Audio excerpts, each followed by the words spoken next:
floor, sir. Mr. Speaker, sir, I thank the Honourable Wonowalu for the question. Mr. Speaker, sir, I led the Fiji delegation to the recent second Asia-Pacific Ministerial Conference on Civil Aviation held in New Delhi, India, on the 11th and 12th of September 2024. The conference was hosted by the Government of India, and as always, the arrangements for the Fiji team was superb. I say always, as from experience, Mr. Speaker, sir, that when a Fijian is hosted by the Indian government, hospitality goes up another notch. I've experienced this, Honourable Speaker. I also wish to thank our High Commissioner to India, Jagannath Sami, and his dear wife, Kanta, for supporting the Fiji delegation, likewise the Councillor, Nilesh Kumar. The conference was a pivotal event for the region, addressing the evolving challenges in civil aviation and setting a collective vision for the future through the adoption of the Delhi Declaration.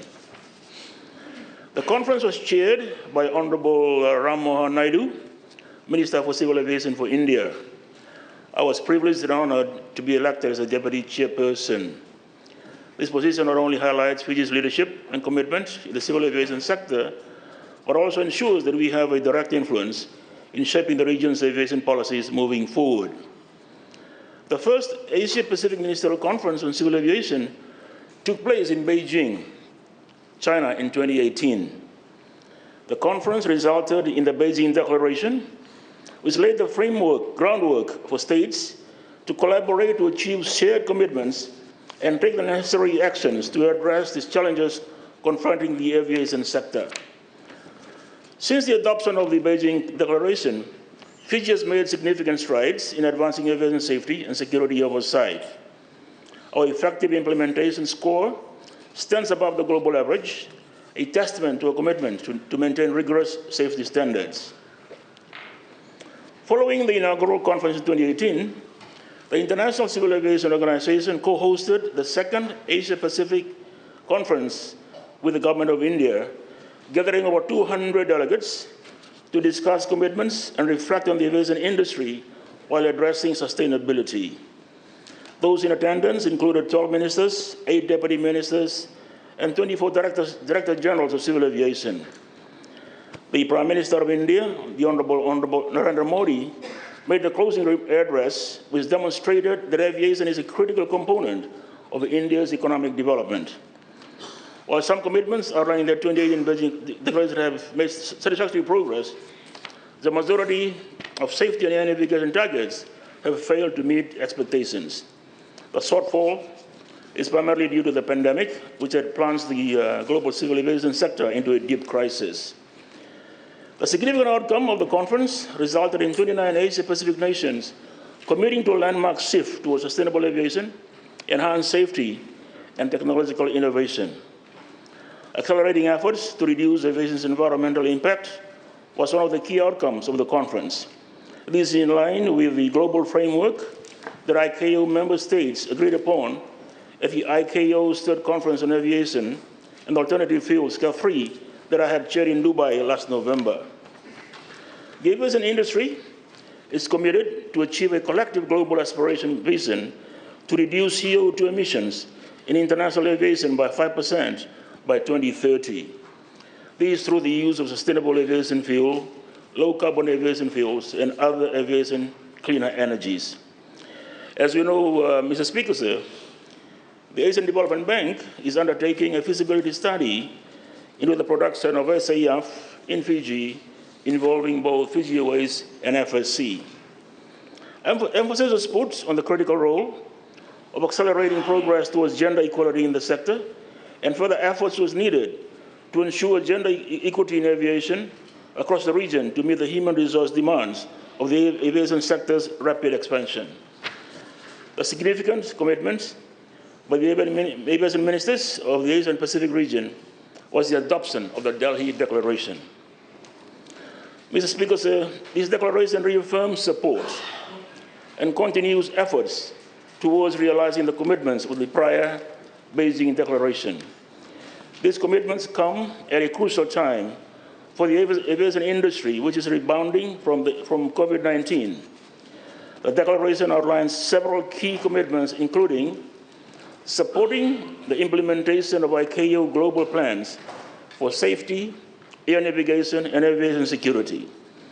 2, accelerating the adoption of new technologies to enhance safety and efficiency.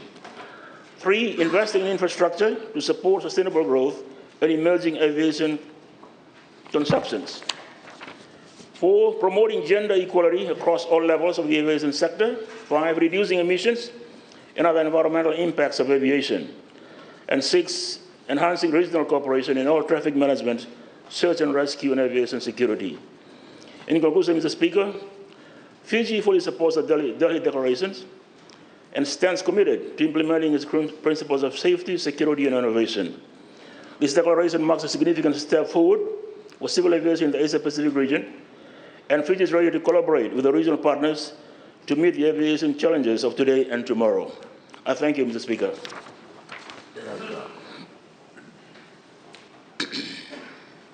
We'll move on. The 6th oral question for today.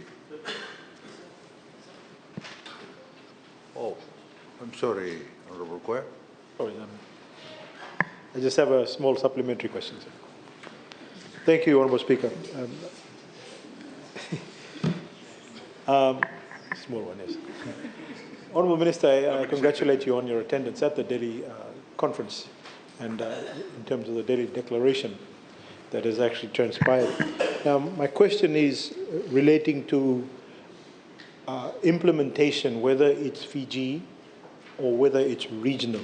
How are we going to ensure that we actually implement those things that have come up within that declaration? And my question, I think you may know, probably leads towards that sustainable aviation fuels, etc., that particular aspect of it. Honourable Speaker, the Beijing and Delhi declaration came out of this huge growth in travel by air in the Asia-Pacific region. And the concern is there that we need to make travel seamless.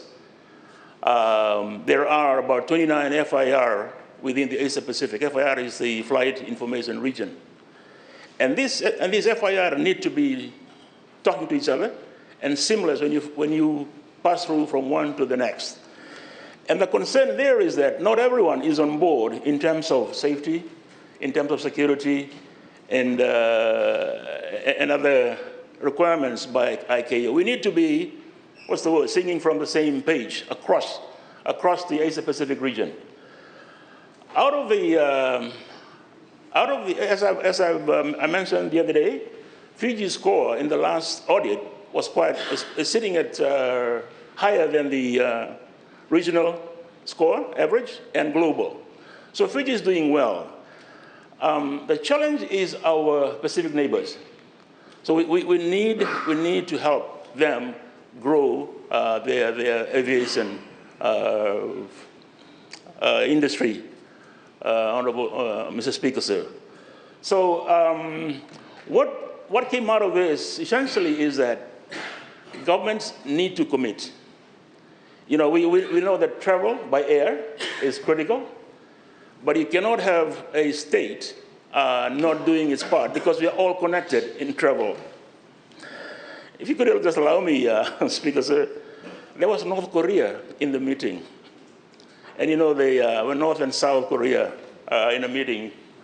One stands up and one speaks, that kind of stuff. And these people, normally, if you test your missiles over into the atmosphere, you notify the commercial, airlines and all that I'll be testing my missiles over these. But the North Koreans have been known to be firing their missiles into paths that are taken by airlines. I mean, that's the kind of stuff we want to discipline. It's called NOTAM. Interestingly, over the last 2 days, Iran was firing into Israel. They did not notify the commercial aviation people that they were firing these missiles over the area. So this is the kind of discipline that we need in aviation, because we are all together in this. And the idea and the underlying principle is that It must be seamless, and it must be safe. And we must all subscribe to the sense of safety when you're flying.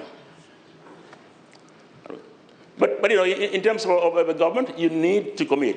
And I'm happy that every time I present my budget to the Honorable Minister of Finance, in aviation, he does not compromise. Thank you.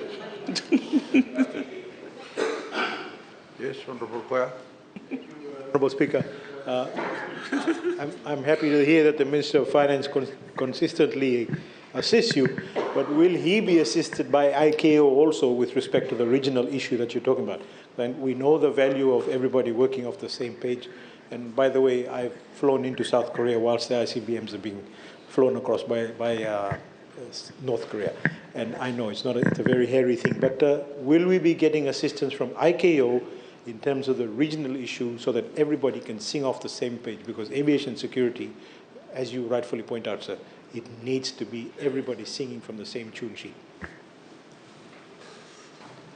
Mr. Speaker, sir, we opened the PLO office in Nandi 2 or 3 months ago. This is the Pacific Liaison Office for ICAO.